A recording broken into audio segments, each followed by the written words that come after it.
परिचय। एक व्यक्ति जिसने थॉमस अल्वा एडिसन के साथ व्यावसायिक भागीदारी करने का सोचा। विचारों में असीम शक्ति होती है। अगर इन विचारों में मकसद, दृढ़ निश्चय और मजबूत इरादे शामिल हो जाएं, तो आप दौलतमंद बन सकते हैं और वो सब कुछ हासिल कर सकते हैं जो आपने सोचा हुआ है। एडविन सी बर्न्स ने यह खोज निकाला कि कैसे विचार शक्ति से धनवान बना जा सकता है। इस खोज में सफलता पहले प्रयास में हासिल नहीं हुई, बल्कि वो धीरे धीरे प्राप्त हुई। इस महान रहस्य की खोज की शुरुआत बर्न्स की उस चाहत से हुई जो उसे महान एडिसन का बिजनेस पार्टनर बनाने के लिए जिद पर अड़े थे। बर्न्स की उस इच्छा शक्ति की सबसे बड़ी बात यह थी कि वो स्पष्ट थी कि उसे एडिसन के साथ काम करना है, न कि एडिसन के दफ्तर में काम करना है। आप बर्न्स की कहानी को ढंग से सुनिए, उसकी सोच रियलिटी में कैसे तब्दील हुई। फिर आपको वो 13 नियम बेहतर समझ आएंगे जो आपको दौलतमंद बनाएंगे। जब बर्न्स के मन में यह विचार आया, तब वो इस हालत में नहीं थे कि वो इस पर कोई कदम उठा सकें। उनके रास्ते में 2 चुनौतियां थीं। पहली ये कि एडिसन से उनकी कभी मुलाकात नहीं हुई थी, न ही एडिसन उन्हें जानते थे। दूसरा ये कि उनके पास रेल का भाड़ा देने का इतना पैसा नहीं था कि वो ऑरेंज, न्यू जर्सी तक पहुंच सकें। ये चुनौतियां इतनी जरूरी तो थीं कि अधिकतर व्यक्तियों के आत्मविश्वास को डगमगा दें और उनकी सोच यहीं पर दम तोड़ दे। परंतु उनके इरादे इतने कमजोर नहीं थे। वो कमिटेड थे। उन्होंने हार नहीं मानी, बल्कि बिना टिकट मालगाड़ी से यात्रा करके ईस्ट ऑरेंज पहुंच गए। उन्होंने एडिसन की लेबोरेटरी में खुद का इंट्रोडक्शन दिया और कहा कि वो इस इन्वेंटर के साथ बिजनेस करने आए हुए हैं। काफी समय के बाद एडिसन ने उस पहली मुलाकात का खुलासा कुछ इस प्रकार किया था। वो मेरे सामने एक नॉर्मल टूरिस्ट की तरह खड़ा था, परंतु उसके चेहरे का तेज देखकर यह पता चल गया था कि वो जिस वजह से यहां आया है उसके लिए वो कमिटेड है। इतने सालों के अनुभव में मुझे यह ज्ञान हो गया था कि अगर किसी चीज को दिल से चाहो तो सारी कायनात तुम्हें उससे मिलाने की कोशिश में जुट जाती है। मैंने भी उसके मजबूत इरादों को भांप कर उसे एक मौका दे दिया था और उसने इस बात को पूरी तरह से दिमाग में बिठा लिया था कि उसे इस सफलता को पाकर ही रहना है। धीरे धीरे उसके कामों ने यह सिद्ध कर दिया कि मैंने उसको मौका देकर कोई गलती नहीं की थी। उस नौजवान बर्न्स ने उस वक्त एडिसन से क्या कहा यह उतना महत्वपूर्ण नहीं था जितना कि उसने इस बारे में सोचा कि उसे एडिसन के साथ में काम करना है। इस बात पर एडिसन ने भी अपनी सहमति जताई थी। अगर विचार शक्ति की यह बात हर लिसनर तक पहुंच जाए तो उसे संपूर्ण किताब सुनने की कोई जरूरत नहीं है। बर्न्स अपनी पहली ही मुलाकात के बाद एडिसन के बिजनेस में पार्टनर नहीं बने, बल्कि उन्हें एडिसन के ऑफिस में बहुत ही कम सैलरी पर काम करने का अवसर प्राप्त हुआ था। यह काम ऐसा था जो एडिसन के लिए बहुत कम उपयोगी था, पर बर्न्स के लिए बहुत अधिक महत्वपूर्ण। इस अवसर ने बर्न्स को अपने होने वाले पार्टनर को अपनी बिजनेस स्किल्स दिखाने का मौका दिया था। उसका होने वाला बिजनेस पार्टनर वहां उसके काम को परख रहा था।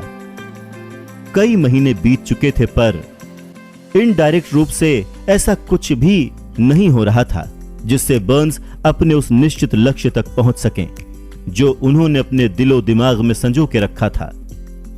उनके मन में कुछ ऐसे रिएक्शंस चल रहे थे जिनका परिणाम बाद में निकला, पर तब तक अपने दिल और दिमाग में एडिसन का बिजनेस पार्टनर बनने के अपने विचार पर वो और दृढ़तापूर्वक सोचने लगे थे।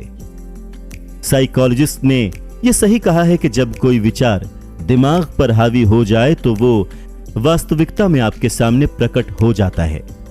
बर्न्स पूरी तरह से एडिसन के साथ काम करने के लिए तैयार थे और वो तब तक कमिटेड होकर लगे रहे जब तक कि उन्होंने वो हासिल नहीं कर लिया जिसे वो इतने समय से खोज रहे थे। उन्होंने कभी भी इस बात के लिए विचार नहीं किया कि इतना परेशान होने की क्या जरूरत है, चलो सेल्समैन की नौकरी आसानी से मिल जाएगी। बल्कि उन्होंने ये विचार किया कि मैं यहां पर एडिसन के साथ बिजनेस करने के लिए आया हूं। मैं तब तक पीछे नहीं हटूंगा जब तक कि मैं इस मकसद में जीत नहीं जाता हूं, चाहे बची हुई सारी जिंदगी यहीं पर गुजारनी पड़े। यह सच ही है कि अगर आप एक मकसद को लेकर पूरी जिंदगी जीते हैं तो आप एक अलग ही कहानी लिख सकते हैं। शायद उस समय बर्न्स को यह बात ना पता रही हो, पर उनकी मजबूत इच्छा शक्ति और कमिटमेंट ने बड़ी से बड़ी मुश्किलों को पार करके वो अवसर दिला दिया जिसकी वो तलाश कर रहे थे। अवसरों की एक खास बात होती है, ये बिल्कुल अलग अंदाज में हमारे सामने आते हैं। सिर्फ इतना ही नहीं, जैसा आपने सोचा होता है उससे बिल्कुल अलग दिशा से भी ये अवसर आ रहे होते हैं। ऐसा कह सकते हैं कि अवसरों की ये चालाकी होती है कि वो पिछले दरवाजे से आते हैं और कई दफा तो दुर्भाग्य तथा क्षण भर के हार के रूप में भी सामने आ जाते हैं। शायद यही कारण है कि अधिक से अधिक लोग इन अवसरों को पहचानने में चूक जाते हैं। उस समय एडिसन ने एक नई डिवाइस खोजी थी जिसका नाम एडिसन डिस्टॉर्टिंग मशीन था। बाद में उसे एडिफोन नाम से भी जाना गया। एडिसन के सेल्समैन उस मशीन के लिए अधिक एक्साइटेड नहीं थे। उन्हें ऐसा लग रहा था कि इसे बेचने के लिए उन्हें कुछ ज्यादा ही मेहनत करनी पड़ेगी। बर्न्स को बस इसी मौके की तलाश थी। उन्होंने इस अवसर का लाभ उठाया और तुरंत ही उस मशीन को बेचने की अपनी इच्छा जाहिर की। ये वो मशीन थी जिसके लिए दुनिया में सिर्फ दो ही लोग एक्साइटेड थे, एक बर्न्स और दूसरे उस मशीन के इन्वेंटर। उन्होंने इतनी सफलतापूर्वक इस मशीन को बेचा कि एडिसन ने बर्न्स को उस मशीन को संपूर्ण देश के बाजार में डिस्ट्रीब्यूट करने का कॉन्ट्रैक्ट ही दे दिया। इस बिजनेस की सफलता ने इसे एक नया स्लोगन दे दिया, made by Edison and installed by Burns, जिसका मतलब है एडिसन ने बनाया और बर्न्स ने लगाया। यह बिजनेस पार्टनरशिप इतनी सफल हुई कि इसने बर्न्स को बहुत धनवान बना दिया, पर इससे अधिक उन्होंने यह सिद्ध कर दिया कि अगर आप चाहें तो आप भी अमीर बन सकते हैं। असल में बर्न्स ने कितना धन कमाया इसकी सही जानकारी तो नहीं है, पर यह अनुमान है कि उस समय उन्होंने 20 से 30 लाख डॉलर कमाए थे। वो संख्या जो भी रही हो, पर यह उस ज्ञान के सामने फीकी पड़ जाती है जिन नियमों की मदद से बर्न्स ने वो हासिल किया जो वो असल में चाहते थे। बर्न्स ने तब ये सोच लिया था कि उन्हें एडिसन के साथ पार्टनरशिप करनी है जब उनके पास इसकी शुरुआत करने के लिए कुछ भी नहीं था, सिवाय इसके कि वो इस विचार को और कमिटमेंट के साथ सोचें और इस पर पूरे इरादे के साथ अमल करें जब तक कि वो उसे हासिल ना कर लें।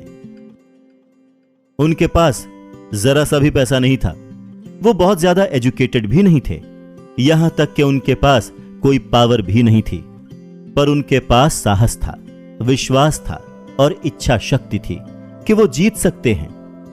उन सभी ताकतों के साथ वो उस महान इन्वेंटर का दायां हाथ बन बैठे और उन्होंने कामयाबी को अपने नाम कर दिखाया। तो ये तो थी बर्न्स और एडिसन की पार्टनरशिप की कहानी, जिसमें नामुमकिन को मुमकिन कर दिखाया गया। कुकू एफएम पर आप सुन रहे हैं थिंक एंड ग्रो रिच की ऑडियो बुक और मैं हूं अवधेश श्रीवास्तव। चलिए अब उस आदमी की कहानी सुनते हैं जिसके पास अमीर बनने के कई अवसर थे, पर उसने अपने लक्ष्य से मात्र 3 फीट की दूरी पर काम करना बंद कर दिया। पर इसके लिए आपको सुनना होगा इस शो का अगला episode, only on Kuku FM. सुने जो मन चाहे।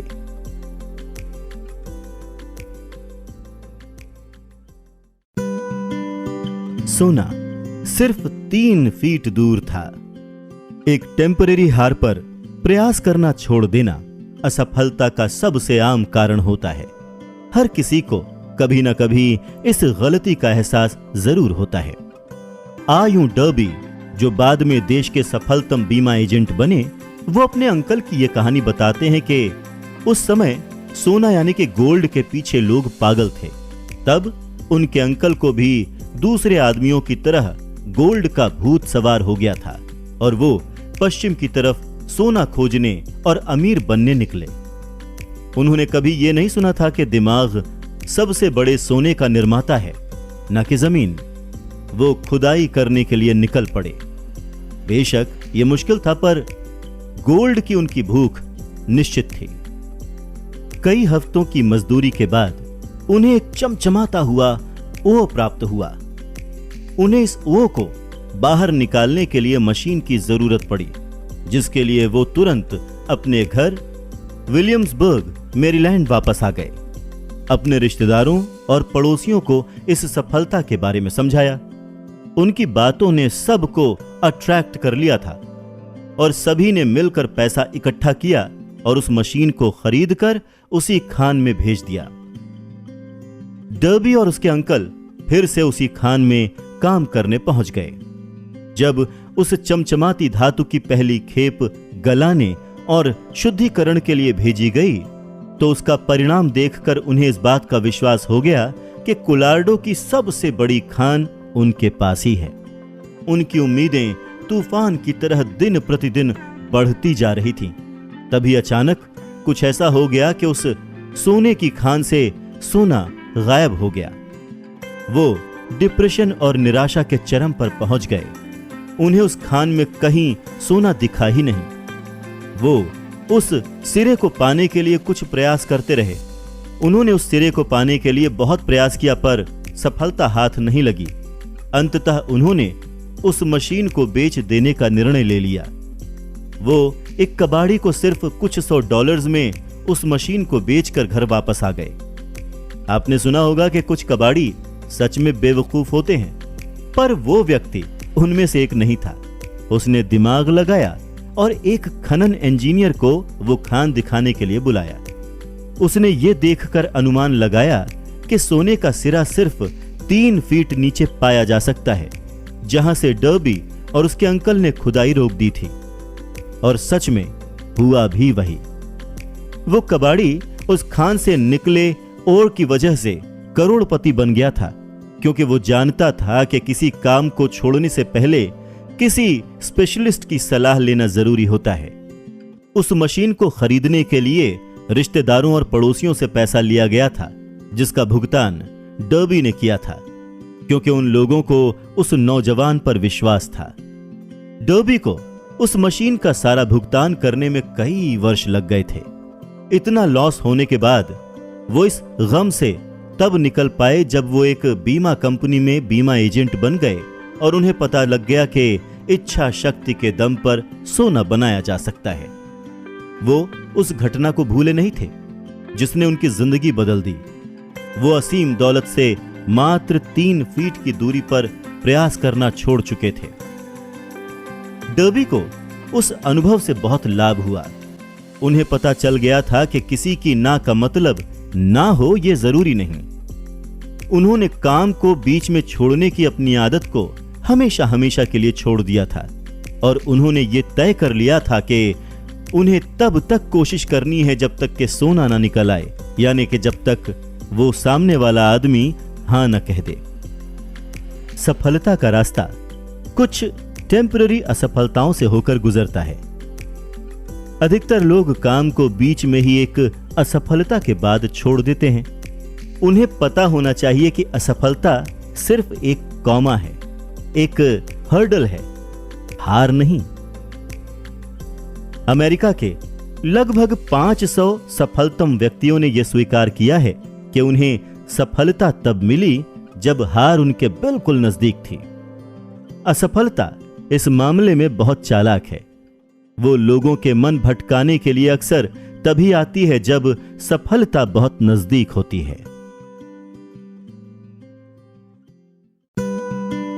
दृढ़ता का 50 सेंट पाठ। हार्ड नॉक्स विश्वविद्यालय से डिग्री लेने के कुछ दिनों के बाद मिस्टर डर्बी ने बीमा एजेंट के रूप में काम करना शुरू किया, क्योंकि उन्हें सोने की खान वाले कांड से यह पता लग गया था कि जरूरी नहीं कि ना का अर्थ ना ही हो। एक दोपहर वो अपने अंकल की गेहूं पीसने वाली पुरानी मशीन मिल में बैठे हुए थे। उनके अंकल के पास बहुत जमीन थी, जिसके आसपास उन खेतों में काम करने वाले मजदूर रहा करते थे। डर्बी को बैठे हुए कुछ देर ही हुआ था कि तभी धीरे से दरवाजा खुला और एक मजदूर की छोटी सी बच्ची अंदर घुस आई और दरवाजे के ठीक बगल में खड़ी हो गई। अंकल ने उसकी ओर देखा और बड़ी ही तेज गुर्राते हुए बोले, तुझे क्या चाहिए? उस बच्ची ने बड़ी मासूमियत से जवाब दिया, मेरी मम्मी ने अपने 50 सेंट मंगवाए हैं। मैं नहीं दूंगा, अंकल ने चिल्लाते हुए जोड़ा। दफा हो जाओ यहां से। ठीक है, उस लड़की ने जवाब दिया, पर वो कहीं नहीं गई। फिर अंकल अपने काम में लग गए। वो काम में इतना ज्यादा बिजी हो गए कि उन्हें पता ही नहीं चला कि वो लड़की अभी भी वहीं खड़ी थी। कुछ देर के बाद जब उन्होंने पलट कर देखा तो उस बच्ची को वहीं पर खड़ा पाया। वो फिर चिल्लाए, जाती हो यहां से या फिर मैं भगाऊं? उस लड़की ने फिर से वही जवाब दिया, ठीक है, पर वो उस जगह से हिली तक नहीं। अंकल अनाज की बोरी को मिल में डालने जा रहे थे, पर उन्होंने उसे रखकर एक लोहे का डंडा उठाया और उसे लेकर ऐसा भयानक चेहरा बनाकर चल दिए जैसे कि आज उसे मार ही डालेंगे। डर्बी की सांसें रुक गई थीं। उन्हें ऐसा महसूस हुआ जैसे कि वो आज अपने सामने एक बच्ची की हत्या देखने जा रहे हैं। उन्हें पता था कि उनके अंकल बड़े गुस्सैल और निर्दयी व्यक्ति हैं। जैसे ही अंकल उस बच्ची के नजदीक पहुंचे, वो लड़की अपनी जगह से एक कदम आगे बढ़ाई और अंकल की नजरों से नजरें मिलाते हुए बोली कि वो पैसे मेरी मम्मी के हैं, उन्हें दे दो। अंकल वहीं पर रुक गए। उस बच्ची को 1 मिनट तक घूरते रहे, फिर धीरे से उस रॉड को नीचे जमीन पर फेंक दिया और अपनी जेब में हाथ डालते हुए आधा $1 निकालकर उस बच्ची को पकड़ा दिया। उस बच्ची ने वो पैसा लिया और बिना नजर हटाए जाने लगी।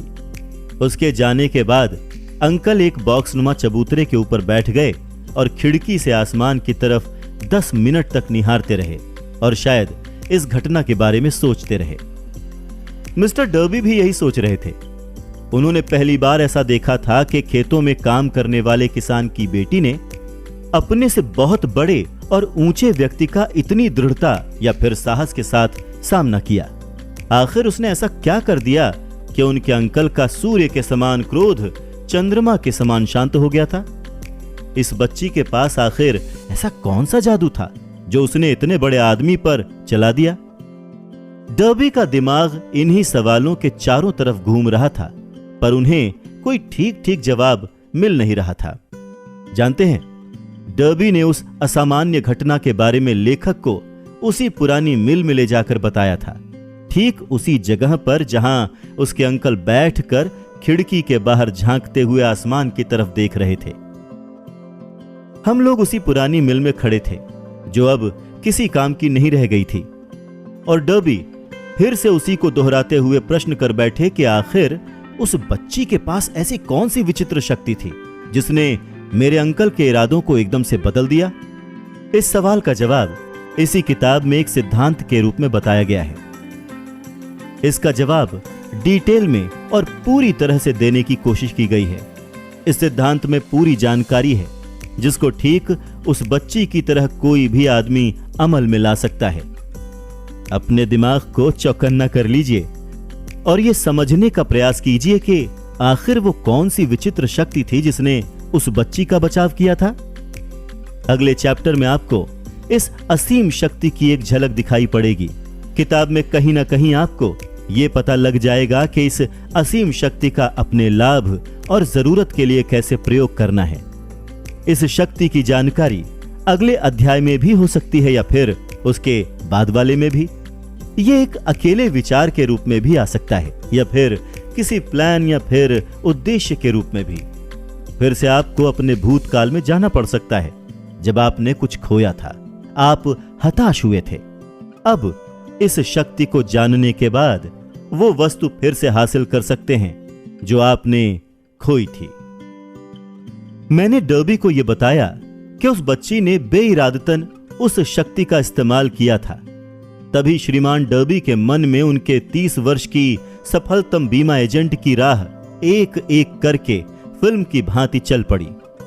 उन्हें यह एहसास हो गया कि बीमा एजेंट के रूप में सफलता किसी कागज पर मिली डिग्री की वजह से नहीं थी, बल्कि वो उस एक अमूल्य पाठ की वजह से थी जो उस बच्ची से उस दिन उन्होंने सीखा हुआ था। श्रीमान डर्बी ने यह बताया कि जब कोई संभावना गायब होती नजर आती है या फिर मेरे बीमा करने की संभावना कम हो जाती है, तभी मेरे मन में उस बच्ची का चेहरा याद आता है जो अपने बचाव में डटी रही। फिर मेरा मन खुद कहता है कि असल में ना का अर्थ ना नहीं होता है। आपको नहीं पता होगा कि मेरे सबसे अधिक बीमा खरीदार वही लोग हैं जिन्होंने पहली दफा ना कहा था। उन्होंने याद किया कि वो सोना प्राप्त करने से मात्र 3 फीट पहले ही रुक गए थे, पर उस अनुभव ने उन्हें सफल होना सिखा दिया। उसने डर्बी को यह सिखा दिया कि सफलता उन्हें मिलती है जो सफलता के लिए प्रयास करते हैं। उसने डर्बी को यह सिखा दिया कि सफलता उन्हें नहीं मिलती जो सफलता के लिए प्रयास करते हैं, बल्कि सफलता तो उन्हें मिलती है जो सफलता पाने तक प्रयास करते हैं। श्रीमान डर्बी और उनके अंकल, उस मजदूर की बेटी और सोने की खान, ये तीनों कहानियां निसंदेह हर उस आदमी को पढ़नी चाहिए जो जीवन बीमा एजेंट के रूप में अपनी जिंदगी संवारना चाहते हैं। उन सभी के लिए लेखक श्रीमान डर्बी के वो 2 अनुभव बताते हैं जिन्होंने बीमा की वजह से हर वर्ष उन्हें 10 लाख से अधिक डॉलर कमाने की ताकत दी थी। जिंदगी अजीब है और आसान भी। कभी उतार मिलता है, कभी चढ़ाव, कभी सफलता हाथ लगती है और कभी असफलता, कभी प्रसन्नता मिलती है तो कभी निराशा। पर इन सभी से हमें कुछ न कुछ सीखने को जरूर मिलता है। अब डर्बी को ही देख लीजिए, 2 वाक्यों ने उनकी जिंदगी बदल दी। असल में उन्होंने उन असफलताओं को ऐसे ही नहीं जाने दिया, बल्कि उनके ऊपर रिसर्च की और उसमें से उन्हें जीवन के कुछ रहस्य मिले। पर विडंबना यह है कि कोई असफलता चाहता ही नहीं है। लोगों को पता होना चाहिए कि असफलता के अनुभव से ही सफलता का द्वार खुलता है। कई बार असफलता ही हार को जीत में बदलने का अनुभव देती है। यही सिखाती है कि आखिर बाजीगर कैसे बना जाए। इससे पहले कि हम उन 13 सिद्धांतों की ओर आगे बढ़ें, आपको यह सुझाव बड़े ध्यान से सुनना चाहिए। जब लोग अमीर बनना शुरू करते हैं तो वो इतनी तेज गति से आगे बढ़ते हैं कि लोग उन्हें देखते ही रह जाते हैं और मन में ये सोचते हैं कि इतने साल ये कहां पर छुपा हुआ था। ये एक चौंकाने वाला स्टेटमेंट लग सकता है क्योंकि हजारों सालों से आम लोगों का ये विश्वास बहुत गहरा रहा है कि पैसा कमाने के लिए बहुत अधिक मेहनत करनी पड़ती है। जब आप विचार शक्ति से अमीर बनने के सिद्धांतों को जान लेंगे, तब आप उस मन स्थिति में पहुंच जाएंगे जहां से अमीर बनने की शुरुआत होती है। जिनके पास भी निश्चित लक्ष्य होते हैं, वो कम या फिर बहुत कम मेहनत में भी वो सब हासिल कर लेते हैं। आप और आप में से कई लोग इस बात को जानने के इच्छुक होंगे कि किस तरह से उस मन स्थिति को प्राप्त किया जाए जहां से अमीर बनने की राह की शुरुआत होती है। इसकी रिसर्च में मेरी 25 सालों की मेहनत है। मैंने लगभग 25,000 लोगों से बात की। आखिर मुझे भी जानकारी चाहिए थी कि इस तरह से व्यक्ति धनी कैसे बनता है। एक बहुत ही जरूरी सत्य बताने जा रहा हूं। सन 1929 में देश के व्यापार मंदी के दौर की शुरुआत हो गई थी और वो अब तक सबसे निचले स्तर पर पहुंच गई थी। कुछ समय के बाद जैसे ही राष्ट्रपति रूजवेल्ट ने राष्ट्रपति भवन में शपथ ली और ऑफिस में काम करना शुरू किया, सारा व्यापार फिर से इस तरह से गति पकड़ने लगा जैसे कुछ हुआ ही ना हो। राष्ट्रपति का आना ठीक वैसे ही था जैसे कि एक मोमबत्ती अंधेरे कमरे में धीरे धीरे उजाला भर देती है और किसी को पता भी नहीं चलता। ठीक उसी तरह धीरे धीरे मन के डर को विश्वास में भी बदला जा सकता है। जैसे जैसे आप इन सिद्धांतों को जानकर इन पर अमल करना शुरू करेंगे, आपकी आर्थिक स्थिति बेहतर होने लगेगी और आप ठीक उस आदमी की तरह हो जाएंगे जो किसी भी वस्तु को छूता है तो वो सोना बन जाता है। यह आपको असंभव लग रहा है ना? मेरे लिए यह बिल्कुल नहीं है। हम इंसानों की यह कमजोरी है कि एक आम इंसान असंभव शब्द को बहुत तवज्जो देता है। वो इस बात को पूरी तरह से मन में स्वीकार कर चुका है कि हर सिद्धांत सभी के लिए लागू नहीं होते, हर काम हर कोई नहीं कर सकता। ये बुक उन लोगों को जरूर सफल बनाएगी जो इन नियमों पर अपनी जिंदगी और अपना सब कुछ दांव पर लगा देते हैं। मैंने बचपन में एक डिक्शनरी खरीदी और जानते हो सबसे पहला काम मैंने क्या किया? मैंने असंभव शब्द को उस डिक्शनरी से काट फेंका। ऐसा करने में कोई बुराई नजर नहीं आती। आप भी अपनी जिंदगी से असंभव शब्द को जड़ से उखाड़ कर फेंक सकते हैं, क्योंकि सफलता उन्हें मिलती है जिनका ध्यान सफलता पर होता है। असफलता उन्हें मिलती है जिनका ध्यान असफलता पर होता है। यह किताब उन लोगों के लिए सहायक होगी जो अपने दिमाग के विचारों को असफलता के डर से हटाकर सफलता की ओर कंसंट्रेट करना चाहते हैं। हम सभी में एक और कमी यह पाई जाती है कि हम अपने अनुभव, अपनी असफलताओं और अपनी आदतों को देखकर हर किसी के बारे में राय बना लेते हैं। कुछ लोग इस किताब को सुनते हुए कह सकते हैं कि अमीर बनने का कोई सिद्धांत नहीं है, क्योंकि वो इस बात को जानते ही नहीं है कि अमीर लोगों की मनःस्थिति क्या होती है। आखिर उनकी पूरी जिंदगी गरीबी, कंजूसी और असफलताओं में गुजरी है। लाखों लोग हेनरी फोर्ड की सफलता को मात्र संयोग या फिर भाग्य मानते हैं, पर ऐसा नहीं है। हजारों व्यक्तियों में से सिर्फ एक व्यक्ति को ही हेनरी फोर्ड की सफलता का रहस्य पता होता है, और वो लोग इस तरह की बात कहने की गलती नहीं करते। मैं आपको हेनरी फोर्ड का एक वाक्य बताता हूं जो इस रहस्य को पूरी तरह से रिवील कर देगा। जब फोर्ड ने उस प्रसिद्ध 8 मोटर का निर्माण करने के बारे में सोचा था, तो उन्होंने एक ऐसा इंजन बनाने के लिए तय किया था जिसके एक ब्लॉक में 8 सिलेंडर हों। यह डिजाइन पेपर पर तो बन गया, पर जब इसे प्रैक्टिकली एक इंजन का रूप देने की बारी आई तो सभी इंजीनियर्स ने हाथ खड़े कर दिए। उन इंजीनियर्स का मानना था कि ब्लॉक में 8 सिलेंडर रखकर यह इंजन बनाया ही नहीं जा सकता। फोर्ड ने कहा कि मुझे किसी भी तरह से यह इंजन चाहिए। एक साथ सारे इंजीनियर्स बोल पड़े कि यह तो असंभव है। फोर्ड ने आज्ञा दी और कहा, आप काम करना शुरू कीजिए, चाहे जितना वक्त लग जाए, आप तब तक लगे रहिए जब तक कि सफलता हाथ न लग जाए। इंजीनियरों ने काम शुरू कर दिया। 6 महीने बीत गए पर कुछ भी हाथ नहीं लगा। 6 महीने बीत गए पर अभी भी कुछ हासिल नहीं हुआ। इंजीनियर्स ने हर वो पैंतरा अपना लिया था जो वो कर सकते थे, पर सफलता उनसे कोसों दूर थी। लेकिन यहां पर एक गौर करने वाली बात यह है कि 1 साल बाद भी सफलता कोसों दूर थी, पर अब संभव नहीं रह गई थी।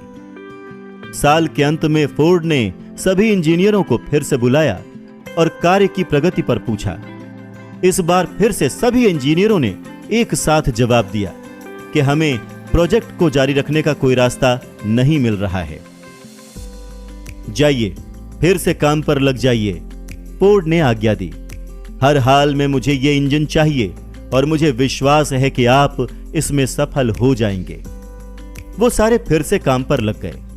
अब जादू चल गया था, क्योंकि फोर्ड ने इस रहस्य को पहचाना था। आखिर फोर्ड की दृढ़ता एक बार फिर से जीत गई। फोर्ड ने सिद्ध कर दिया कि असंभव और दृढ़ता में जीत दृढ़ निश्चय की ही होती है। अब आपको भी फोर्ड की सफलता का रहस्य पता चल गया है। अब आप भी करोड़ों रुपए कमा सकते हैं। हेनरी फोर्ड इसीलिए सफल हैं क्योंकि उन्होंने सफलता के सिद्धांतों को समझा और उन पर अमल किया। उनमें से एक है किसी वस्तु को पाने की इच्छा। अगर आप फोर्ड की कहानी पढ़कर उन सिद्धांतों पर अमल करते हैं तो आप भी उसी सफलतम पायदान पर पहुंच सकते हैं जहां पर फोर्ड ने अपना झंडा गाड़ा था। हेनरी फोर्ड का 20वीं सदी के अंत में ठीक वही स्थान है जो इस समय बिल गेट्स का है। फोर्ड ने उस समय ऐसी कार बनाकर ट्रांसपोर्टेशन सेक्टर में क्रांति ला दी, जिससे कि हर किसी के पास अपनी खुद की कार हो। ठीक वही क्रांति बिल गेट्स ने भी तो कंप्यूटर इंडस्ट्री में सॉफ्टवेयर डिजाइन करके फैलाई है। अब कंप्यूटर सिर्फ तकनीकी से जुड़े व्यक्तियों के लिए नहीं रह गया है, अब ये हर किसी के ऑफिस की जरूरत हो गया है, स्कूल्स में भी पहुंच गया है। इतना ही नहीं, सबके घरों में अपने अपने निजी लैपटॉप्स या फिर कंप्यूटर हो गए हैं। ठीक हेनरी फोर्ड की तरह बिल गेट्स ने भी तो करोड़ों डॉलर्स की संपत्ति कमाई है। उन्होंने कंप्यूटर में प्रोग्रामिंग की शुरुआत मात्र 13 साल की उम्र में शुरू कर दी थी। सन 1973 में उन्होंने हार्वर्ड यूनिवर्सिटी में दाखिला लिया और स्टीव ब्लेमेर, जो कि माइक्रोसॉफ्ट के चीफ एग्जीक्यूटिव ऑफिसर रह चुके हैं, उनके साथ वो एक कमरे में रहते थे। हार्वर्ड में पढ़ते हुए बिल गेट्स ने सबसे पहले माइक्रो कंप्यूटर के लिए एक प्रोग्रामिंग लैंग्वेज बेसिक की खोज की। गेट्स इस तरह से अपने सपनों को पूरा करने में लग गए कि उन्होंने हार्वर्ड यूनिवर्सिटी को छोड़ दिया। अब वो पूरी ऊर्जा अपने सपनों को पूरा करने में लगाने लगे। इससे कुछ समय पहले ही उनके बचपन के मित्र पॉल एलन के साथ उन्होंने अपनी कंपनी शुरू की थी, जिसका नाम माइक्रोसॉफ्ट था। इस माइक्रोसॉफ्ट ने उनके सपनों में पहिए लगाए। उनका मानना था कि कंप्यूटर हर ऑफिस, हर स्कूल और हर घर की जरूरत बन सकता है।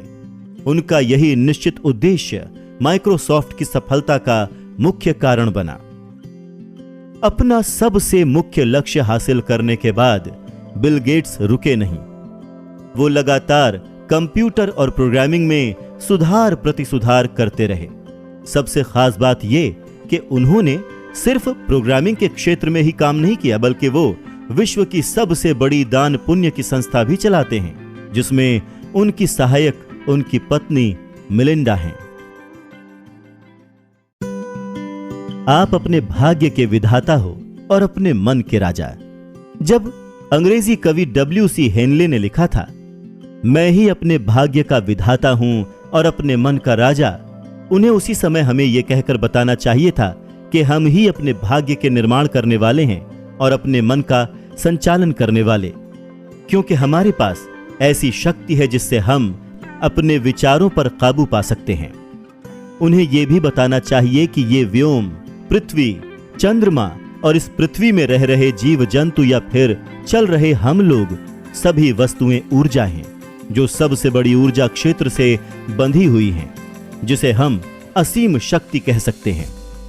वो असीम शक्ति हमारे दिमाग में चल रहे विचारों से प्रभावित होती है और जो हम सोचते हैं उसे हमारी जिंदगी में वास्तविक रूप में अवतरित करती है। अगर कवि ने इस सत्य का ज्ञान उस समय करा दिया होता तो हमें पता चल जाता कि हम अपने भाग्य के विधाता और मन के राजा क्यों हैं।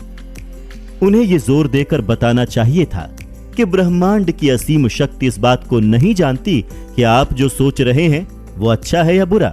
वो उन विचारों को वास्तविकता में लाती है जो आप सोच रहे हैं। इससे उसे कोई लेना देना नहीं है कि वो आपके लिए बुरा है या फिर अच्छा। उन्हें यह भी बताना चाहिए था कि हमारे मन में जब कोई विचार हावी हो जाता है तो वो एक चुंबक की भांति काम करने लगता है और अपने मन से समान परिस्थितियों, व्यक्तियों और वस्तुओं को अपनी ओर चुंबक की भांति आकर्षित करता है। उन्हें बताना चाहिए था कि इससे पहले कि हम अमीर बने, हमारे मन को चुंबक की भांति काम करना शुरू कर देना चाहिए। यह तभी संभव है जब हमारे मन में अमीर बनने का विचार पूरी तरह से हावी हो जाए और हमारा मन सिर्फ अमीर बनने के बारे में सोचने लगे। तभी हमारे प्लान्स निश्चित रूप से सफल हो पाएंगे। जैसा कि हेनली कवि थे, न कि दार्शनिक, इसी वजह से वो अपनी बात को सिर्फ कविता के अंदाज में कह पाए। उनका अनुसरण करने वाले कुछ समझ पाए और कुछ नहीं। धीरे धीरे समय बीतता गया और इस अटल सत्य से पर्दा उठने लगा। इस किताब में उन्हीं सब सिद्धांतों का वर्णन है। स्टीवन स्पीलबर्ग एक और इंसान जिन्होंने हम अपने भाग्य के विधाता हैं इस कथन को, इस वाक्य को सही सिद्ध करके एक नई मिसाल कायम की, जो फास्ट फिल्मों के ऑल टाइम महान डायरेक्टर साबित हुए। उन्होंने बचपन से ही फिल्म निर्देशन करने का सपना संजो लिया था। एक खास बात यह थी कि उन्होंने अपने सपने को मरने नहीं दिया, और बचपन से ही एक पुराने कैमरे से शौकिया तौर पर फिल्में बनाने लगे। स्पीलबर्ग को यूनिवर्सल स्टूडियो की तरफ से मौका किस तरह मिला, इसकी भी बड़ी ही विचित्र कहानी है। एक गाड़ी में बैठकर विजिटर्स को यूनिवर्सल स्टूडियो का पूरा चक्कर घुमाया जाता था। स्पीलबर्ग उसी गाड़ी में छुपकर 2 साउंड के बीच में बैठ जाते थे और पूरा चक्कर लगाकर वापस आते थे। जब वो वापस गेट के पास आ जाते तो उनकी आदत थी कि पहरेदार से 2-4 गप्पे जरूर लड़ा लिया करते थे। ऐसे करते हुए दिन बीतते गए और वो लगातार 3 महीनों तक स्टूडियोज जाते रहे। जाते समय पहरेदार से हाथ मिलाकर सलाम करते और वापस आते समय हाथ हिलाकर विदा हो जाते। वो हमेशा एक कोट पहनते थे और हाथ में एक सूटकेस लिए हुए होते थे, जिससे पहरेदारों को यह महसूस हो कि वो गर्मियों की क्लास लेने वाले छात्र हैं। अब तक उन्होंने कुछ डायरेक्टर्स, लेखकों और एडिटर्स से पहचान बना ली थी। यहां तक कि उस बिल्डिंग में एक खाली कमरा मिलने पर उन्होंने अपना नाम छसपा कर दिया और वहां पर बैठने लगे। इसी तरह से एक दिन उनकी वहां के उस समय प्रोडक्शन हेड सिड शीमबर्ग से मुलाकात हो गई। उन्होंने शीमबर्ग को कॉलेज के टाइम पर बनाई हुई अपनी फिल्म दिखाई। शीमबर्ग उस फिल्म को देखकर इतना प्रभावित हुए कि उन्होंने उस नौजवान को स्टूडियो के लिए कॉन्ट्रैक्ट में साइन कर लिया। उनकी पहली फिल्म द शुगरलैंड एक्सप्रेस ने बॉक्स ऑफिस पर अधिक बिजनेस तो नहीं किया, पर इसे क्रिटिक्स का बहुत प्यार मिला। यहां तक कि कांस फिल्म फेस्टिवल में इस फिल्म को कई पुरस्कार भी मिले। उनको सबसे बड़ा ब्रेक तब मिला जब कहीं से उन्हें जॉज किताब मिली। स्टूडियो उस पर फिल्म बनाने को तैयार था और उसके लिए उन्हें एक बेहतरीन डायरेक्टर भी मिल गया था। स्पीलबर्ग ये फिल्म खुद बनाना चाहते थे, इसके लिए प्रतिबद्ध थे। जबकि उनकी पिछली फिल्म द शुगरलैंड एक्सप्रेस ने कोई खास व्यवसाय नहीं किया था, उनका आत्मविश्वास डगमगाया नहीं था। उन्होंने प्रोड्यूसर से अपनी बात रखी और उस निर्देशक को हटाकर उन्हें फिल्म देने की मांग की। यह कोई आसान काम नहीं था। शुरू से ही कुछ कठिनाइयां थीं। प्रोडक्शन कंगाली के दौर से गुजर रहा था। खैर, जब सन 1975 में जॉज फिल्म रिलीज हुई तो इसे दोहरी सफलता मिली। इसने बॉक्स ऑफिस के सारे रिकॉर्ड्स तोड़ डाले और क्रिटिक्स का बहुत प्यार पाया। रिलीज होने के 1 महीने में ही इस फिल्म ने बॉक्स ऑफिस में $10 करोड़ की कमाई कर डाली थी, जो उस समय की सबसे अधिक कमाई करने वाली फिल्म बन गई थी। उसके बाद स्पीलबर्ग ने कई फिल्मों का डायरेक्शन किया। उनमें इंडियाना जोन्स सीरीज, पुरस्कृत द कलर पर्पल और एम्पायर ऑफ द सन शामिल है। कुछ समय पश्चात स्पीलबर्ग ने जुरासिक पार्क नामक फिल्म डायरेक्ट की, जो उस समय के इतिहास की सबसे सफल फिल्म थी। यह स्पीलबर्ग की तीसरी फिल्म थी जिसने सारे रिकॉर्ड्स तोड़े थे। इसने $1 करोड़ से अधिक की कमाई की थी। स्पीलबर्ग यहीं नहीं रुके, वो अपने सपनों को लगातार पूरा करने की तरफ बढ़ते गए। उन्होंने और हॉलीवुड के 2 और लोगों ने अपना एक प्रोडक्शन हाउस खोल लिया जिसका नाम ड्रीम वर्क्स था। तो ये तो थी स्पीलबर्ग की कहानी। अब हम सबसे पहले सिद्धांत को सुनने की ओर बढ़ रहे हैं, तो अपना दिमाग खुला रखिए। आपको याद रहे कि यह सिद्धांत किसी एक आदमी की जिंदगी से नहीं बनाया गया है, बल्कि 500 ऐसे अमीरों के अनुभवों से बनाया गया है जो गरीबी में पले बढ़े और जिन्हें अधिक शिक्षा भी उपलब्ध नहीं हो पाई, फिर भी उन्होंने विश्व में अपना परचम फहराया। यह नियम बहुत कठिन नहीं है, बहुत ही आसान है। हमें पता है कि आप अमल में ला सकते हैं। इससे पहले कि हम अगले चैप्टर की तरफ बढ़ें, मैं आपको बताना चाहूंगा कि इसमें 2 ऐसे लोगों की जिंदगियों की कहानी है जिन्होंने अपनी जिंदगी में बड़े ही अमेजिंग बदलाव किए। मैं आपको यह भी बता दूं कि ये दोनों ही व्यक्ति मेरे बहुत ही करीब हैं। एक मेरा ऐसा करीबी दोस्त है जिसे मैं 25 सालों से जानता हूं और दूसरा मेरा बेटा है। इन 2 लोगों की शॉक कर देने वाली सफलता में अगले चैप्टर में बताए गए सिद्धांत का बहुत ही बड़ा योगदान रहा है।